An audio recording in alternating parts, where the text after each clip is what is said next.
To them, I was just a relic.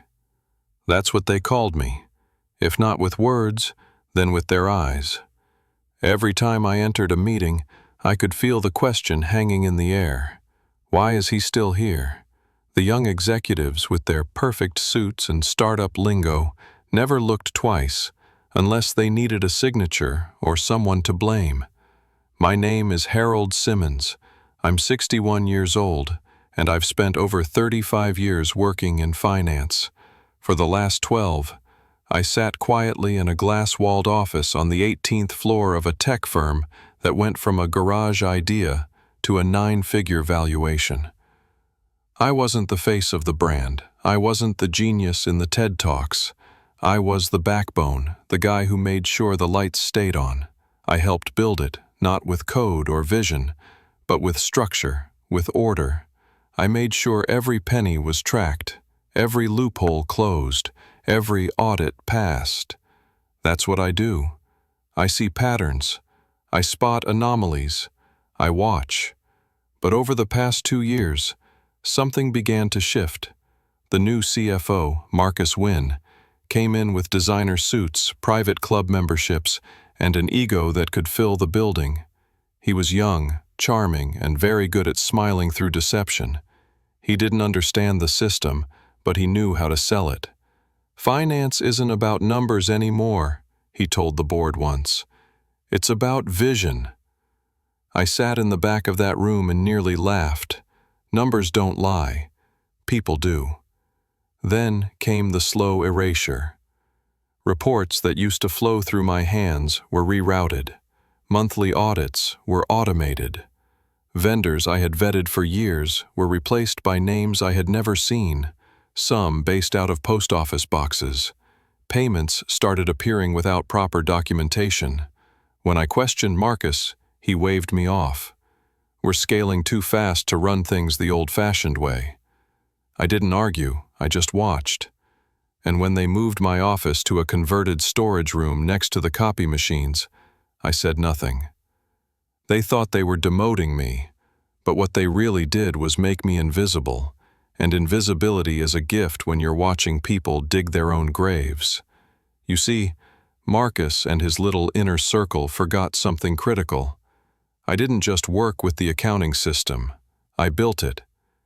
Years ago, during a cost-saving phase, I wrote the foundational code for the internal finance tracking software. Nobody ever changed it because nobody really understood it. Except me. And that's when I saw it. A $2.4 million consulting contract with a firm that didn't exist. A private jet billed as a wellness retreat. Bonus payouts approved without board signatures. A shell company tied to Marcus's college roommate receiving 6-figure payments for data analysis. It didn't take me long to connect the dots. And once I did, I started collecting. Quietly, meticulously.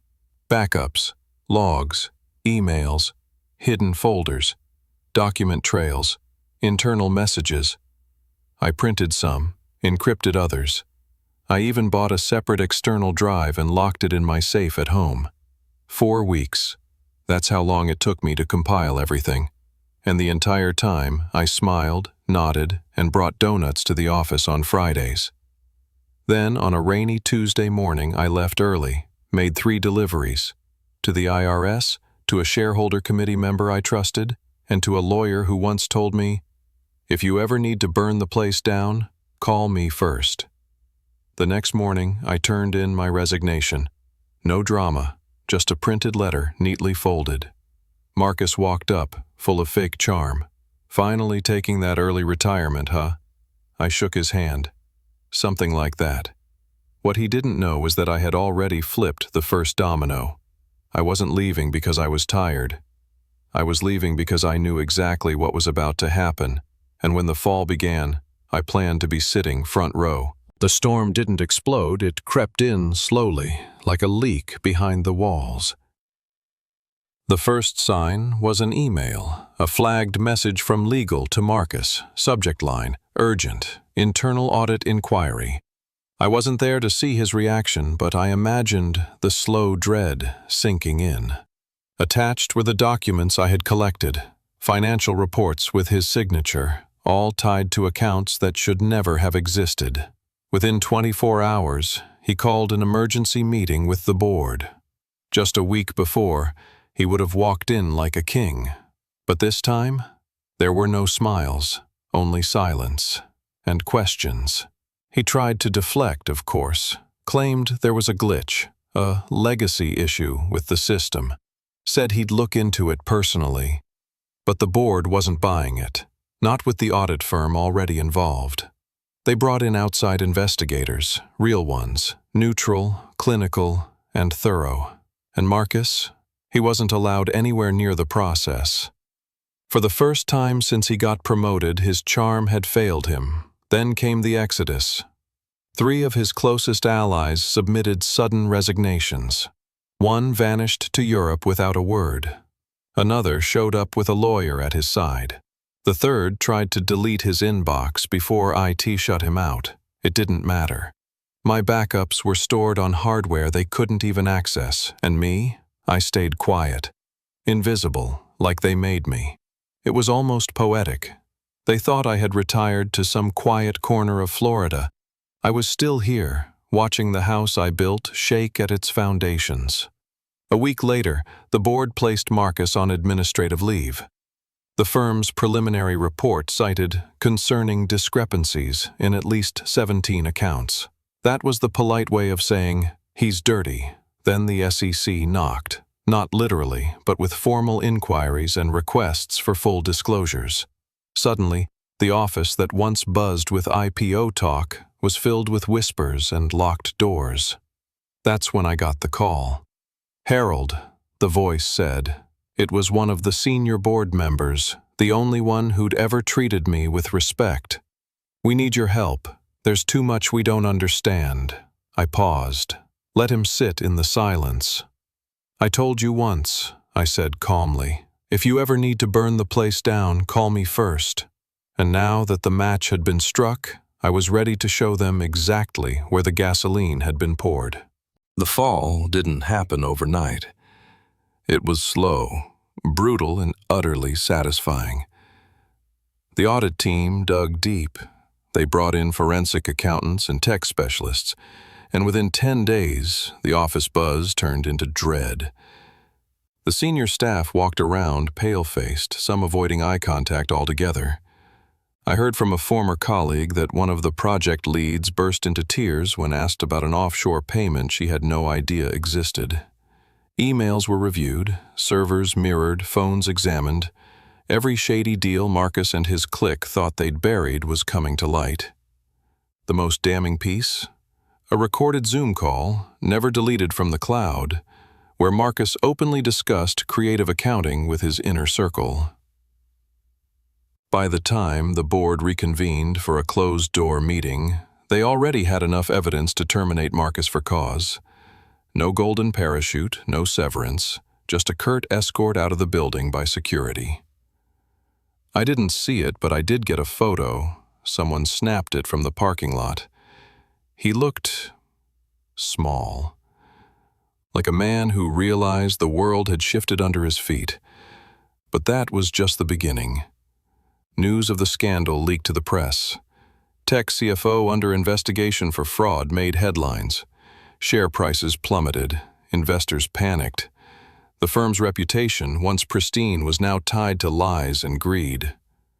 And I was nowhere to be seen.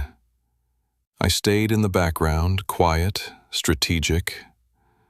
The board brought me back, not publicly, but discreetly. I was asked to review and consult on the restructuring. I set conditions: full transparency, access to all financial systems, and complete freedom to replace or report anyone necessary. It wasn't about revenge anymore. It was about rebuilding what we almost lost. I started training a new team, younger analysts, curious and honest. I taught them what Marcus never understood. Numbers are the soul of trust. If you lie with numbers, you break everything. And then one day, months later, I walked back into the office through the front door. Same building, different energy. Someone I didn't recognize held the door open for me and smiled. "Welcome back, sir." I nodded, thinking, no one ever expected the old man to return, but here I was, stronger, wiser, and ready to write the final chapter myself. Months had passed since Marcus's downfall. The office had changed, quieter, sharper, humbler. The board, once aloof, now listened carefully. Every decision was double-checked, every figure reviewed.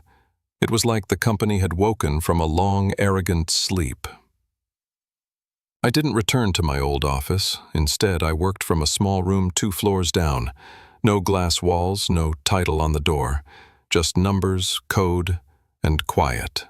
And that's exactly how I wanted it. One day, I was called into the boardroom again. They asked me to formally take over as interim CFO. I declined. "I already had my time," I said. "What you need now is someone who understands integrity from the start, not someone who had to watch it collapse to appreciate it."